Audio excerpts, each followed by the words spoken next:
আজ ৮ই মার্চ আন্তর্জাতিক নারী দিবস। সরকারিভাবে অথবা বেসরকারিভাবে বিভিন্ন জায়গায় বিভিন্ন অনুষ্ঠানের মধ্য দিয়ে পালিত হচ্ছে আন্তর্জাতিক নারী দিবস।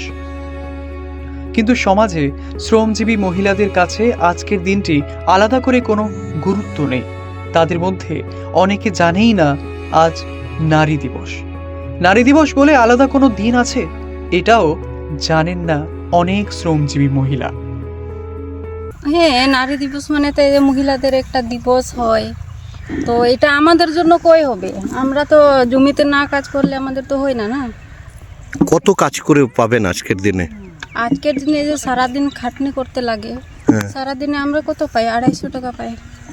250-র জন্য করি। পরিবারে আছে, মা আছে, ভাই আছে, বোন আছে, আমার হাজবেন্ড আছে, আমার একটা মেয়ে। হয় না, হবে কই থেকে? কাজ না করলে তো আমাদের চলবেই না। তো আমরা তো ওইগুলা জানি না। আপনারা পালন করেন এই দিবস? করেই নাই, আমরা এরকম কোনোদিনে করে নাই, জানেন না আপনারা? জানি না, এখানে নারী দিবস পালন করা হয় না? হয় না, আমাদের এখানে কিছু করে না।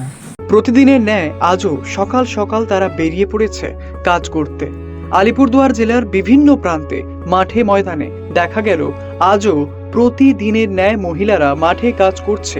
কেউ ফসল কাটছে, কেউ বা বীজ বুনছে, কেউ বা জমির কাজ করছে, কেউ বা চা বাগানে পাতা তুলছে, কেউ নির্মাণ কাজে শ্রমিকের কাজ করছে।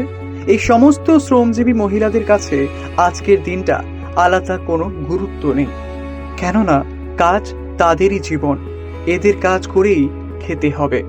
আলিপুরদুয়ার থেকে নিজস্ব প্রতিনিধি রিপোর্ট, খবর বাংলা।